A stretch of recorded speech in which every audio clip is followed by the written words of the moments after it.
the county coroner as well as the county sheriff and Chief Johnson. You've also heard the testimony here tonight.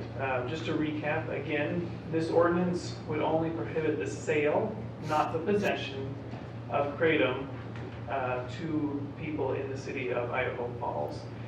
Because we are a city, our jurisdiction is limited, so it would only be the geographical limits of the city of Idaho Falls that people could not offer to sell to people within those geographical limits. It covers both natural and synthetic kratom, as well as kratom products, things that have been mixed with kratom. So that is the outline of the bill. You'll note at the end of the ordinance, the effective date is left blank. That is a decision for you to make, should you decide to pass the ordinance, of course, is the effective date. The things that weigh into that, we had some discussion about that last Monday. I believe, if memory serves, the county coroner recommended a July 1st, 2026 start date, because it's a little bit of a jarring, if we had it immediately effective, it could be jarring to some businesses that currently have kratom on their shelves. But that is a decision for council to make. That's a legislative decision as to when to make it effective, should council decide to adopt this bill. Are there any questions? Okay. Thank you.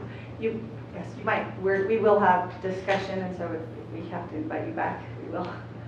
Council, there's time now for deliberation on this issue and then for a vote. I'll go ahead and. I have one thing for. Sure. Yes. The city attorney, is there, you and I have talked about this in the past about revisiting issues or ordinances so that we could see if the work that we do actually has an outcome that we want. Is there a way to include that tonight in this ordinance? So that we're required somehow to come back and look at this with some sort of data about our outcomes. Put it in the ordinance. However you think that would be So, effective.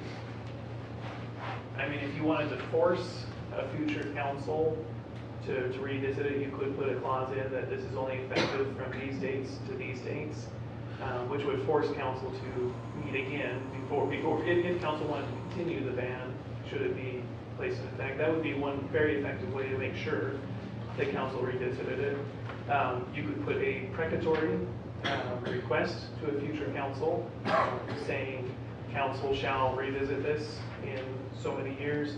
However, that be, and by precatory I mean it's not binding. Like because if there's no teeth to it, then it's just merely kind of saying, I hope you do this, future council, right? So because unless you put some sort of teeth, it's just going to be merely precatory. And rather than, I suppose you could put that in the ordinance, but it might just be better to instruct staff to come back and Yeah, thank you. I just wanted to have that as I think through the deliberations and options. I'm not going to support that, Councilmember Radford, in part because I think we've tried to it would require the same legal staff to recall that. You know that we don't have a system for triggering that that's been effective in my 11 years unless Mr. Jones says something new. What I would do is I would put it on my Outlook. Put it on an Outlook calendar. And so, reminder. so if he leaves. Well, unless we actually sunset it. Yeah, if you actually sunset it. Yeah, if we sunset it, then the ordinance goes away in a year or Correct, 2 years. yeah. So, yeah, those are the choices. I hear what you're saying. This isn't about kratom for me. This is about being effective and A/B testing and software in other places. Like we need to find ways to get feedback when we pass ordinances to find out if we're getting done what we want to get done. Right? I think you've been very consistent, and I appreciate that, Councilman Bradford. You've been very consistent in asking that question. So I know it's not necessarily just about this ordinance. Okay, I have a comment first, and then we can come back to this issue. So, Councilor Radford, if you decide to make that motion, would you make it a separate motion and not link it to this? Okay, so we can vote on it separately. Okay. All right, so I'm going to start out here, if that's okay with my reasoning for how I'll probably vote. But I'm still listening to the rest of you right now. Currently, in this city, we have an unregulated, unrestricted sale of a product that we actually, based on our talk with the chief, have no feasible way to determine what is actually in the product. So to me, I can't accept that we should go forward with no restriction whatsoever. At the same time, I've seen enough emails and read enough emails to know that some people seem to benefit from it. So we're not going to take the step of banning possession. That's probably out of our purview anyway. But the fact that it's open to anyone who walks into a retail store, that I find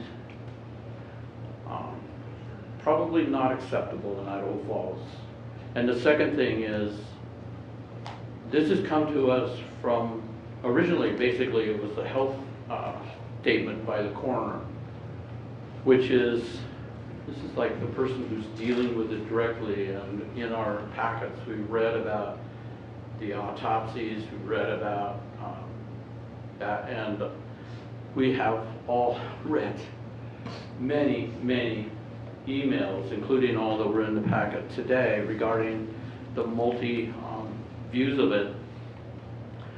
But many, I think it's interesting that many of the people that want to protect the right of people to possess it and use it were still saying, don't leave it completely unregulated. 7-OH is really a dangerous form, and it can be packed in a way that's very dangerous to people, which I, in talking to some medical people, have an idea of what it does to the brain, or has the potential to do to the brain. One of the people I'm quoting from was willing to admit we should regulate it, but we as a city council don't have a real ability to do that. That's going to have to come from federal medical and health agencies and from the state level health department and the legislature probably. But we can say the fact that this is sold in stores, and it was brought up today, where clerks have no ability and no responsibility, and we can't ask them to do it, to say who can and who can't, or who should have with this product or that product. So I'm in favor of our saying this should be banned from the stores in Idaho Falls. That's the limit of our ability to deal with this right now. And I guess in a way, since it's been brought to us, we can't just wash our hands and say, well, it's not our business, leave it up to the state, because now it's been brought to us and we know what's in front of us. And if we leave it unregulated, we've actually taken a stance on it. So I'm supporting what I don't call a ban, but I do call regulation of the sale of Kratom products. I'd like to follow up on that as far as at the state level. And I brought this up Monday, but I'll bring it up again tonight. When we had a distracted driving ordinance in the city of Idaho Falls that we passed, that kind of pushed the state over the top, I think, to pass their own ban. And if we hadn't done that, I don't know if they ever would have done it, right? So there were a number of counties and cities that passed those bans. I think it's kind of like a snowball building up going downhill, right? That sooner or later the state will find out they have to address this, and I think they'll address it as people want it to be addressed. Is, you know, the nuance of it. But I think we need to send a message, and I believe Bonneville County is probably looking at this really hard. I know they came to our meeting the other day. They're very interested in it. I know the city of Ammon is looking at it. If enough of us do it, I think the state will have to pick it up. I think the state is the place where it needs to be taken care of. You know, I would actually not like to be in this position tonight, but we are, and here we are, and you know, I spent 26 years working for the fire department. I was a paramedic for 9 of those years, and I saw what spice did to people a number of years ago, and it was outlawed. And it wasn't deadly, but it was incapacitating. If we can save one life by making this ban on Kratom tonight in the city of Idaho Falls, then I think it's worth it. Thank you. Councilor Larson? City government has a responsibility to protect the citizens that we're called to serve, that we said that we would serve. The best data that we can gather right now says that banning the sale of kratom is the best thing we can do to help accomplish that goal. And so I'll be supporting the ordinance to ban the sale.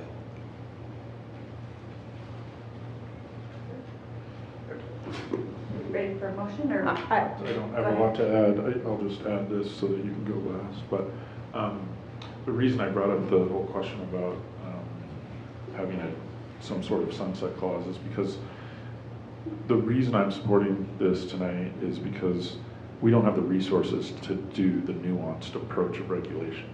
If I thought that we had the dollars and a system where we could have a $500,000 or $1 million program where we could go in and regulate kratom and go test packages in stores over and over and over, just like we have to do with alcohol or other things we regulate, then I might be swayed to this argument. But with our resources, we don't have that option. And so it comes down to believing our coroner and the toxicology reports.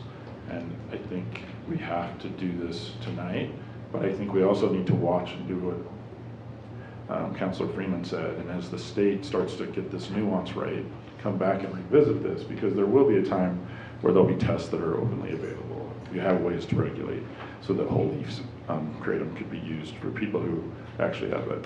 I'm married to someone who has severe pain issues, so I mean, this is very deep in my world. I know that people have amazing difficulty with pain and for long, long periods. But what I've learned from that is partnering with medical officials instead of taking these routes is probably the better route for most. I'm sure for some people, whole leaf kratom is the only route. But anyway, those are my thoughts.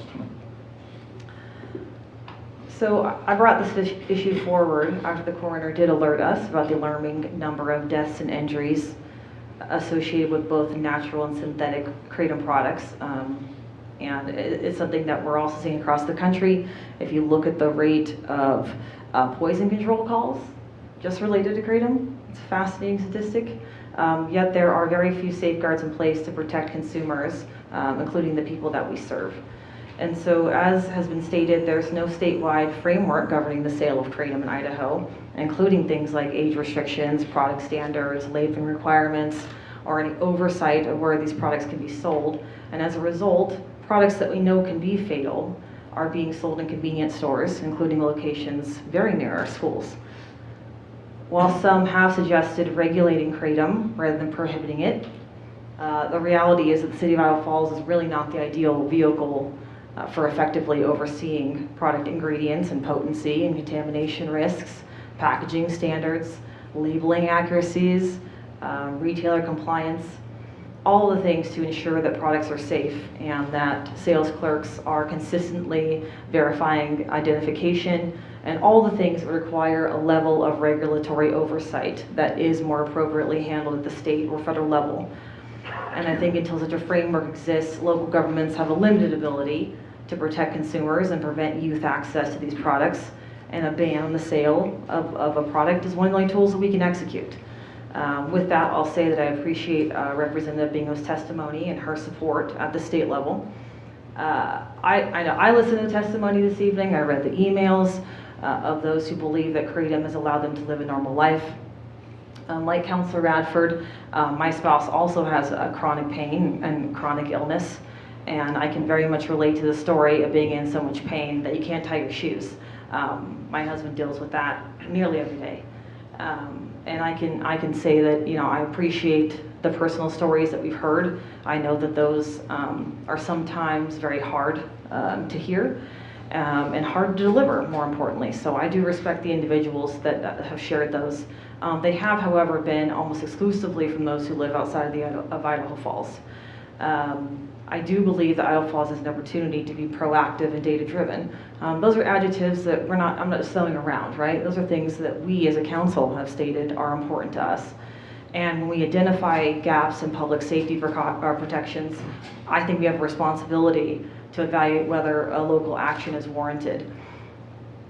There was public testimony that praised council's tabling of this subject to allow elections to be completed, and I wish that Mr. McKellar was still here, because I don't think that that was relevant in any of our discussions if you listen to what we discussed at work session. I do find it interesting, though, that Mr. Diotis, who came to us from Meridian to testify through personal family contributions and his business entities, Happy Hippo and Animal Farm, contributed $47,500 during the campaign season throughout the state. And so I think it's clear between Mr. McKellar and Mr. Diotis' testimony here that this topic has indeed become quite political, and it is certainly big business for some. And I think that we're all aware of the financial implications a ban of the sale of any product may have. And I did find it very interesting that we didn't hear from any Idaho Falls business owners this evening in our testimony, nor did I receive an email from anyone whose business would actually be impacted by this. And if they're proud to sell Kratom products and believe they're safe, where are they?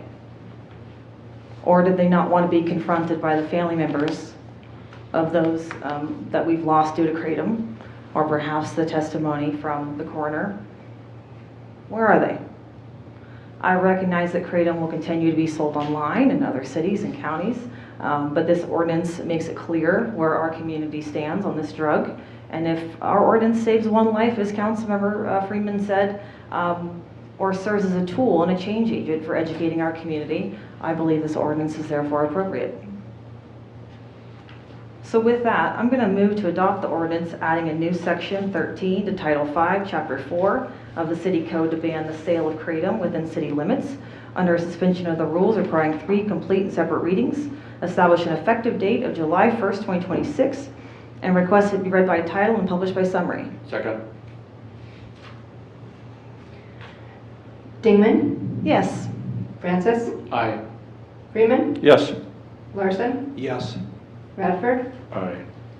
Motion carries. Thank you. I'll read that Yes, into record. please. Thank you.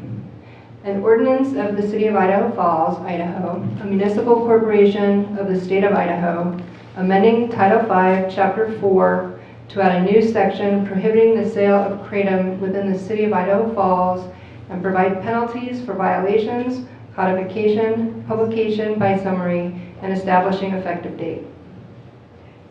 Just so it's crystal clear, the effective date is July 1st, 2026. Is there Wow. any council, I can't remember whether you had read that in or just as part of. It redid, but I think I might have slurred my numbers, so I just want to make sure it was crystal clear. Thank you. Okay. I do think I could count the votes. I knew I wasn't a tiebreaker, but I also am aware that now in the mayor's office, we will make this aware. There is a part of this that is awareness campaign. Once the city makes that action, then we move forward and make schools aware, and there's an awareness campaign that moves forward, because I do sympathize with parents who have no idea that these products are sitting on the shelf and really do have some consequences to our youth. So that is something that we will address with the Idaho Falls Police and through the mayor's office and through the school districts. Okay, our next item tonight, council, is coming to us from community development. Oh, well, hey. They're Our, being used. oh, yeah. They're being used, and I wonder if she'd care to find out that Tia is involved with Kratom Danger Awareness, who has $1 million of seed money to use politicians like her. Yeah. I mean, this it happens time and time again, It's like they act like, people that show up to speak for Kratom are just some slime balls. And, I mean, think about how many lawsuits and stuff are involved with all that on the other side of the fence. KDA denies that they did not receive $1 million of seed money from an anti-kratom trial attorney. They deny that till they're blue in the damn face. But that is their goal. Their goal is to go around city by city, county by county to get kratom banned, whether it's sales or possession And since they can't really win on getting it banned with the possession included, now they just like watered it down to just get a sales ban. Yeah. You know, it's going to keep happening. They're going to keep going around. Yeah, I mean, Idaho's going to be popping off a lot. Mm-hmm. You know, it's just, I don't know. It's insane to me. And it's crazy how nobody really asks any questions or looks or even listens or cares about the science or the facts or the testimonies of our side Mm-mm. or the truth. Once one person tells, I don't know, there should be more questions asked. There should be more, I don't know. I'm tired of, laws getting made that affect so many people's lives off of emotions. Mm-hmm. It's insane. Weaponized grief. It's insane. It's not right. And yeah, I feel you, Hollaback Earl, about,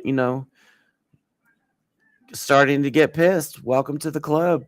Yeah. I mean, it makes you jaded for like so much. Like, I don't know. I would say I hate to be like, I hate that there's people out there that weaponize grief. Yeah. It's sad. It's sad. And we know, it's 7-OH. It's Yep. fucking 7-OH. And it's like, just, you got them, like I say, KDA's best friend. 7-OH is KDA's best friend. Because you got, the people talking and testifying. And then she's like, well, Poison Control Center calls went up. Duh, because it's 7-OH. Yeah, because of 7-OH. It's like every time they say that, I'm like, it's because of 7-OH. It's not because of Kratom. And they're not the same. Yeah, it's like they just do the point of the test. There's not even any point of testimonies. They've already has their mind made up, but they have to like do it to put on a show like they actually gave a shit.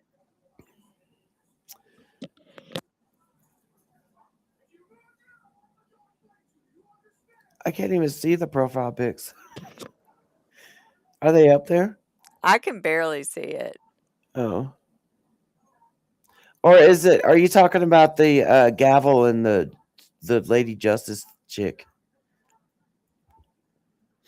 No, he's saying Cody has one. Cody has a cool profile pic. I don't know what that is. Let's see. Oh. Yeah, I can't even see what it is. Yeah, that's little on our screens. It looks like a TV, like a box set. Probably from The Exorcist. Dude, that looks like some 1920s boxer, they put their fist up. I don't even know what that is. I'm going to have to go on my phone and look at y'all's profile pics now. All right. Well, we're going to go. I'm going to go,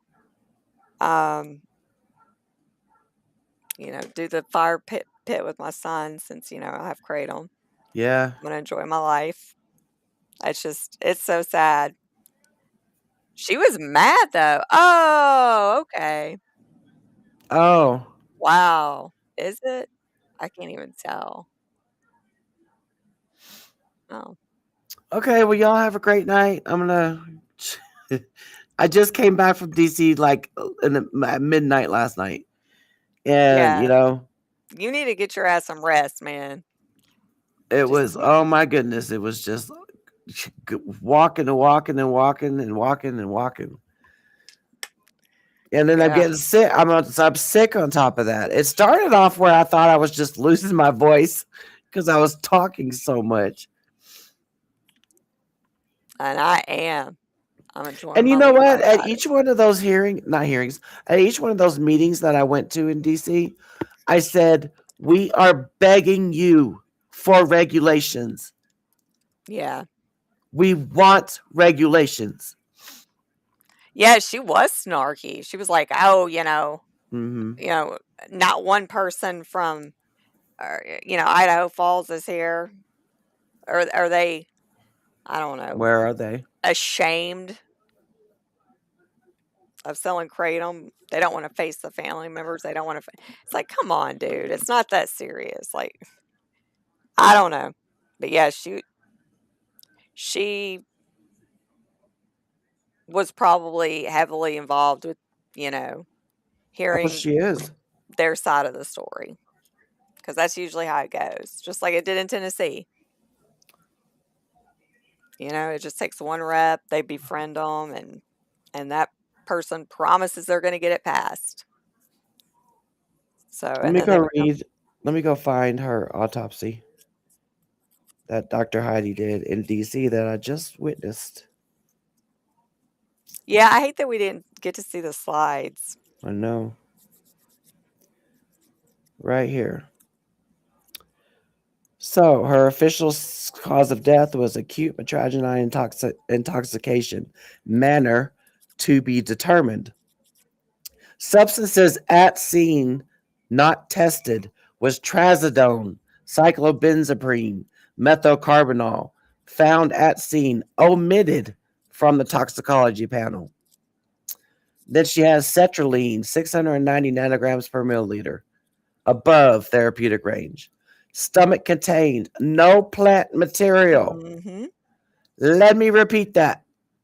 That woman that y'all saw testify earlier, the mother, her daughter had no plant material in her stomach. Yep. Isn't that lady said her organs was green? Yeah. Get out of here, man.